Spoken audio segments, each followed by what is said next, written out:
आपसे प्रश्न है ये कि आप लोग लंबे वक्त से हर शो में आपने अडानी को देश का दुश्मन बनाया। आप रोज टीवी पर बोलते हैं अडानी अंबानी दो इनके दो करते हैं। अगर मोनोपोली हर क्षेत्र में उसको करा रही है ये सरकार, फिर क्यों गहलोत साहब गलबैया कर रहे थे उनके साथ स्टेज में? क्या ये हिंडनबर्ग की रिपोर्ट आई तब कांग्रेस पार्टी के नयन चक्षु खुले? आपको पहले से नहीं पता था? आपको भी लगा कि उसके साथ बिजनेस करना या उनका निवेश करना राजस्थान में आपके लिए फायदेमंद होगा? जब वो नौकरियां देता है उस शख्स को आप विलन अब क्यों बना रहे? क्या हिंडनबर्ग सिर्फ एक विदेशी रिपोर्ट? मेरे प्रश्न का जवाब दीजिएगा। मैं आप ही के प्रश्न का जवाब दे रहा हूं। भी चूंकि महाभारत का जिक्र आया, तो जब महाभारत का युद्ध चल रहा था तो भगवान श्री कृष्ण हस्तिनापुर गए अंतिम प्रस्ताव लेकर कौरवों के पास, जो आज की भारतीय जनता पार्टी, जिसको हमारे तेजस्वी, मनस्वी, यशस्वी, तपस्वी राहुल गांधी जी ने संज्ञा दी है, वो गए उनके पास कृष्ण जी, और उन्होंने कहा रखो अपनी धरती तमाम, दे दो सिर्फ मुझको 5 ग्राम। सॉरी टोक रही हूं, क्या बोला आपने? किसके लिए ये शब्द यूज किया आपने? तेजस्वी यादव बोला? मैंने कहा यशस्वी, मनस्वी, तेजस्वी, तपस्वी राहुल गांधी। अच्छा, उनके लिए 4 आपने?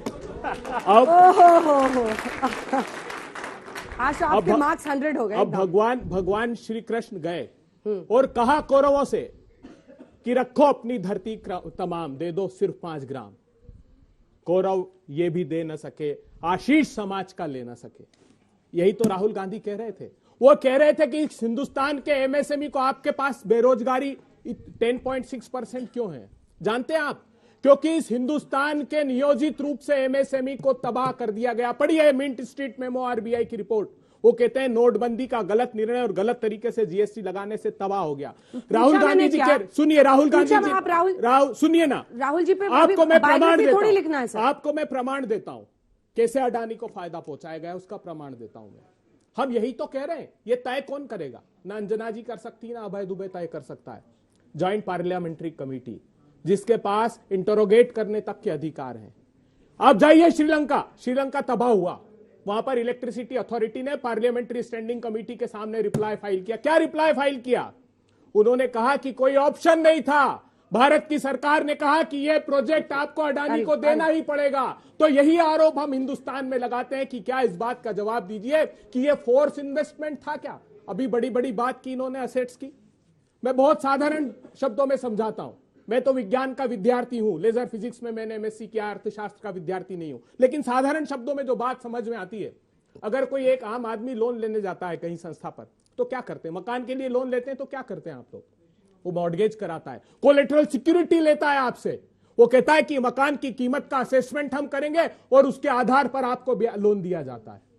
अडानी जी की असेट्स की बात कर रहे हैं। आज जो अडानी जी के शेयर जिन लोगों ने लिए हैं, वो कई संस्थाओं ने उसको कोलेटरल एक्सेप्टेंस मना कर दिया है उनके शेयर के गिरने से।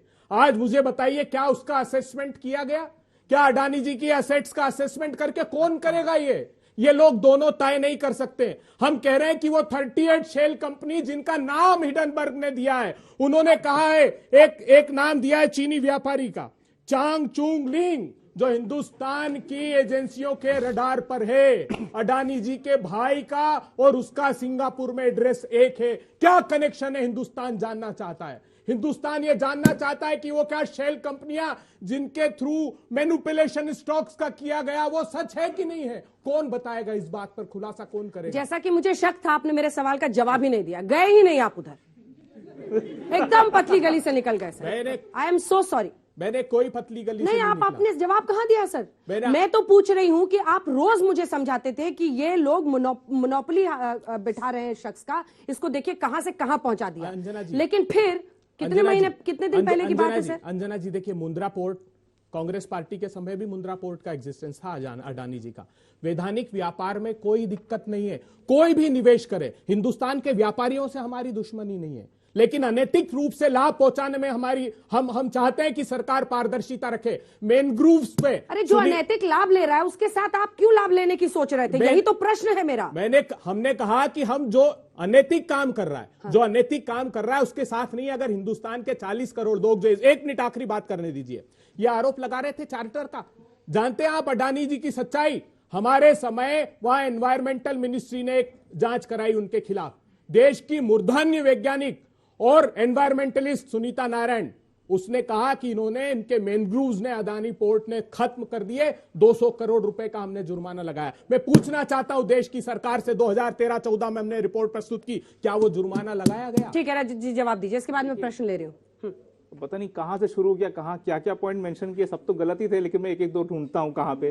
पहली चीज है कि बहुत सारे प्रोजेक्ट्स में आज भी ईपीए के फाइन्स लगते हैं। अदानी के पोर्ट्स पे भी अभी भी वो दिया, ईपीए का फाइन दिया, बिल्कुल दे रहे हैं सर। 200 करोड़ का दिया वो तो हमारी सरकार जाने के बाद। कौन सुनीता नारायण की रिपोर्ट थी, वो दिया फाइन, बता दीजिए। सुनीता नारायण की, आप उनके प्रवक्ता है तो बताइए कि दिया अब क्या। सुनीता नारायण के एंटीसीडेंट्स में गिनाना शुरू करो, सुबह से शाम हो जाएगी। आप मत गिनाइए, तो भारत सरकार की अरे रिपोर्ट तो वही है, तो अंजना जी मतलब पूछ वो रही है। रिपोर्ट गलत। ऐसा व्यक्ति इसने हमें फाइन नहीं आज दिया, कह उसको रहे राजस्थान क्यों हैं लेकर कि गए? हम उनके चार्टर्स उसको ममता बनर्जी क्यों बुलाती अब है? कह रहे हैं कि हम उनसे अदावत रखते थे। अरे बड़े, देखिए अब ये दूसरा बड़ा को तो बोलने बोलने के लिए के लिए- अच्छा ठीक है, उनको बोल लीजिए, आप मजे हुए नेता है तो दबाइए मत। नहीं, बोलने दबा दीजिए, नहीं रहा हाँ, हूं। बोलने दीजिए, देखिए, मैं तो- उनको बात पूरी और करने मजे दीजिए हुए अपनी हैं। अपनी बारी में, मैं- बारी बारी से। फिर मिश्रा जी, सर एक एक। हाँ देखिए बात क्या है कि इसमें अगर आप तू मैं घुसेंगे तो आउटपुट निकलेगा नहीं। बात तो आउटपुट की है ना।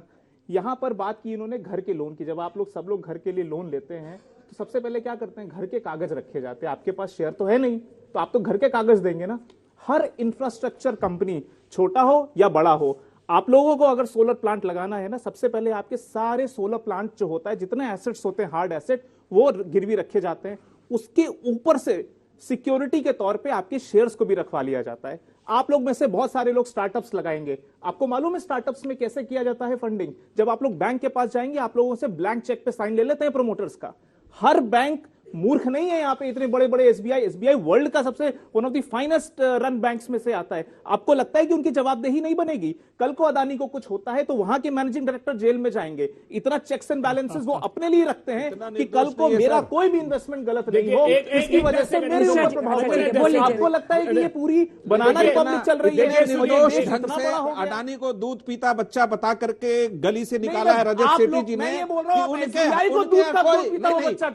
कोई गलती नहीं आपको है। कैसे लग रहा है सर? रजत एसबीआई सेठी दूध जी पीता हुआ बहुत बच्चा एक है। सिंपल सा मैं सवाल सेबी की है। गलती मान सकता हूँ कि सेबी ने आज तक क्यों नहीं कुछ बोला। आ गए लाइन पे, अब आया लाइन पे, अब आया। आप इस चीज को समझिए। देखो यही होता है, खजाना कॉन्स्टिट्यूशन के साथ डिबेट करने में यही होता है। अब आप सब बात करेंगे, एक एक रुक जाइए सर। वो लॉजिकली बोल रहे हैं, वो लॉजिकली बोल रहे हैं। देश में हर कोई इंतजार कर रहा है कि सेबी क्या करे। ठीक है, एक सेकंड।